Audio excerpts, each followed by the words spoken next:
Assalamualaikum warahmatullahi wabarakatuh. Perkenalkan, kami dari kelompok 6 Sejarah kelas 10B SMA 1 MTW. Di sini kami akan mempresentasikan materi yaitu historiografi. Adapun anggota kelompoknya adalah saya sendiri, Natasha Zefania Hidemans.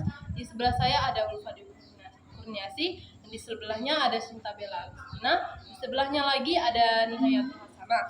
Kemudian di sebelah sini ada Krisna Wahyu Putra Bambang. Di sebelahnya lagi ada Robiansyah. Di sebelahnya lagi ada Muhammad Rafa Prasetya. Kemudian di sebelahnya lagi ada Ahmad Doni Sugiansyah. Langsung saja kita ke materinya, yaitu yang pertama adalah pengertian historiografi. Historiografi adalah penulisan sejarah yang juga bisa merujuk pada studi tentang bagaimana sejarah ditulis dari masa ke masa. Istilah ini berasal dari bahasa Yunani, historia, yang berarti sejarah, dan grafia yang berarti penulisan, dan mencakup berbagai karya sejarah, baik lisan maupun tertulis. Tujuannya adalah untuk menyusun dan menyajikan peristiwa masa lalu secara kronologis dan sistematis. Manfaat studi historiografi: memahami sudut pandang, membantu sejarawan dan pembaca untuk memahami sudut pandang yang berbeda dari berbagai penulis sejarah seperti historiografi tradisional, kolonial, atau nasional. Membangun narasi yang lebih kaya, memungkinkan terciptanya narasi sejarah yang lebih kaya dan lengkap dan dengan mempertimbangkan berbagai interpretasi dan perspektif dari waktu ke waktu. Ciri-ciri historiografi dan penjelasannya. 1. Objektif. Historiografi atau disusun berdasarkan fakta dan bukti sejarah yang dapat dipertanggungjawabkan, bukan berdasarkan opini pribadi. Penulis sejarawan berusaha menulis peristiwa sebagaimana adanya tanpa memihak serta minimalkan pengaruh kepentingan politik, ideologi, atau emosi pribadi dalam penulisan sejarah. 2. Sistematis. Penulisan historiografi mengikuti urutan dan metode yang tertutup, dimulai dari pengumpulan sumber, kritik sumber, analisis data, hingga penulisan akhir. Semua tahap dilakukan secara berurutan dan logis agar pembahasan sejarah mudah dipahami serta menunjukkan hubungan sebab akibat antara peristiwa. 3. Analisis dan kritis.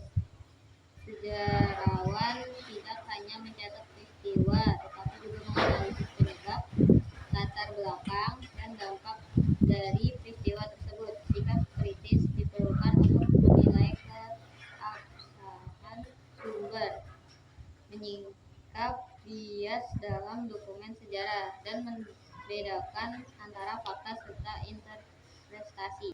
4. Mengandung interpretasi ilmiah. Historiografi tidak hanya berisi kumpulan data, tetapi juga interpretasi yang dilakukan secara ilmiah. Sejarawan menafsirkan fakta dengan menggunakan teori, pendekatan, dan metode ilmiah agar penjelasan sejarah lebih bermakna dan rasional, bukan sekadar narasi kronologis. 5. Relevan dan bermakna. Isi historiografi harus memiliki keterkaitan dengan konteks sosial, budaya, dan nilai-nilai masa kini. Sejarah yang ditulis hendaknya memberikan makna bagi pembaca, menumbuhkan kesadaran sejarah, serta menjadi sumber pembelajaran yang berguna untuk memahami identitas dan arah perkembangan bangsa. Fungsi historiografi dan penjelasannya. 1. Sebagai sarana pemahaman masa lalu. Historiografi membantu kita mengetahui dan memahami kejadian sejarah dengan aktual. Dengan memahami masa lalu, manusia dapat melihat proses perkembangan peradaban, budaya, dan masyarakat. Contoh, kajian MPU Prapanca dalam Negara Kertagama menjelaskan struktur kerajaan Majapahit. 2. Sebagai alat analisis perubahan sosial. Historiografi memungkinkan kita menganalisis perubahan masyarakat dari waktu ke waktu, membantu memahami bagaimana nilai, adat, politik, dan ekonomi berkembang atau berubah. Contoh, penelitian Sartono Dirjo tentang pemberontakan rakyat, memberikan gambaran perubahan sosial pada abad ke-19.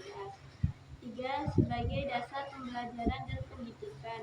Sejarah yang ditulis secara ilmiah menjadi materi pembelajaran di sekolah maupun perguruan tinggi, membantu generasi muda memahami akar budaya dan pengalaman bangsa sehingga dapat belajar dari masa lalu. Contoh, buku pengantar ilmu sejarah karya R. Muhammad Ali digunakan sebagai rujukan akademik.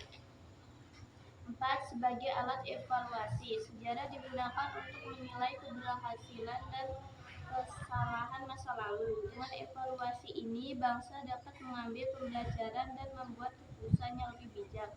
Contoh, analisis perjuangan kemerdekaan Indonesia menjadi evaluasi strategi politik dan sosial.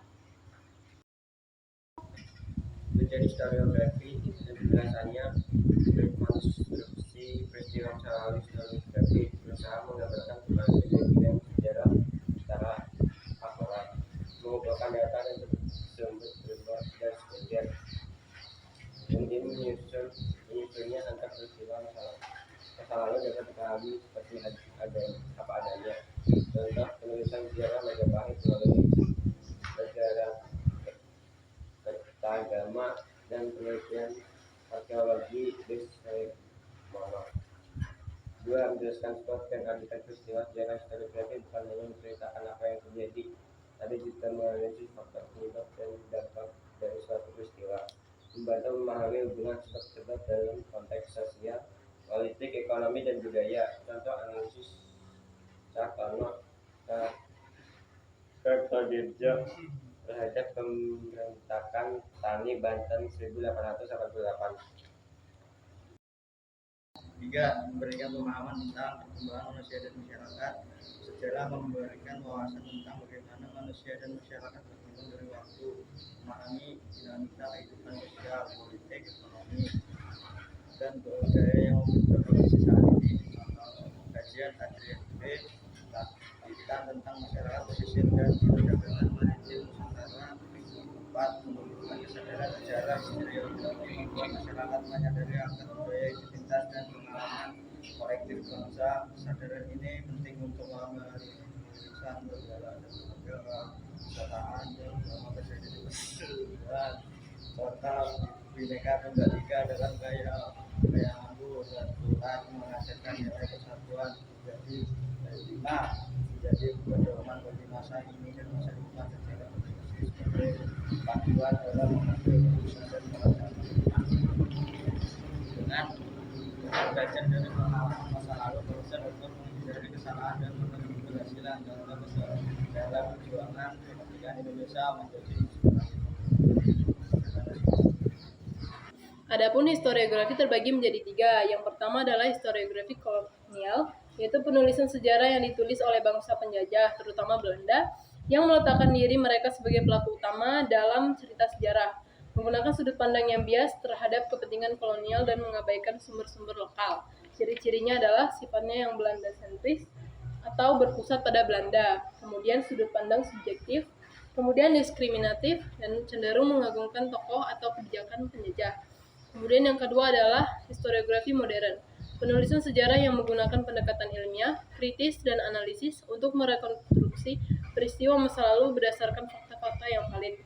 Kemudian ciri-cirinya adalah ilmiah dan kritis, penelitian ilmiah dan analisis kritis, berbasis fakta, berdasarkan analisis data dan fakta, metodologi ketat melibatkan metode-metode lainnya, pendekatan interdisipliner memanfaatkan ilmu lain, dan perspektif inklusif sudut pandang kelompok. Kemudian yang terakhir adalah historiografi tradisional, yaitu penulisan sejarah yang berasal dari zaman kerajaan Hindu-Buddha hingga Islam di Indonesia, ditulis oleh pujangga atau sastrawan keraton. Kemudian ciri-cirinya adalah bersifat politis atau kultural, subjektif, seringkali mencampurkan fakta dengan unsur mitos atau legenda untuk melegitimasi penguasa. Untuk contoh-contoh dari 3 jenis historiografi, yang pertama ada dari historiografi kolonial, contohnya adalah The History of Java yang ditulis oleh Thomas Stamford Raffles. Yang kedua ada historiografi modern. Contohnya itu adalah pemberontakan petani Banten 1888 dan juga pendudukan Jepang dan perlawanan di Jawa 1944 sampai 1946. Dan yang terakhir ada contoh historiografi tradisional. Contohnya adalah Hikayat Raja-Raja Pasai, kemudian Babat Tanah Jawi. Nanti pembahasan historiografi, seperti tentang penulisan sejarah. Historiografi mempelajari bagaimana dari mengapa sejarah dipakai oleh berbagai sejarah dari waktu ke waktu. Interpretasi peristiwa, menganalisis bagaimana peristiwa masa lalu ditafsirkan dan dimaknai serta bagaimana interpretasi tersebut dapat berubah. Metode dan pendekatan, mempelajari metodologi penelitian termasuk penggunaan sumber, publikasi dan interpretasi untuk merekonstruksi peristiwa masa lalu secara ilmiah. Mengungkap bias, membantu mengidentifikasi bias seperti bias gender, politik, atau rasial dalam narasi sejarah. 2. Mengembangkan pemikiran kritis, melatih pembaca untuk bertanya secara kritis tentang keyakinan umum tentang masa lalu dan tidak hanya menerima narasi sejarah begitu saja. Membantu penelitian, menyediakan kerangka kerja bagi peneliti untuk mekomunikasikan hasil penelitian mereka secara efektif dan ilmiah. Membangun kesadaran sejarah, memberikan pemahaman yang lebih mendalam tentang bagaimana sejarah dibangun dan makna dibaliknya. Sekian presentasi dari kelompok kami. Bila ada salah kata atau perbuatan kami yang kurang berkenan, apabila kami mohon maaf. Kami tutup. Assalamualaikum warahmatullahi wabarakatuh.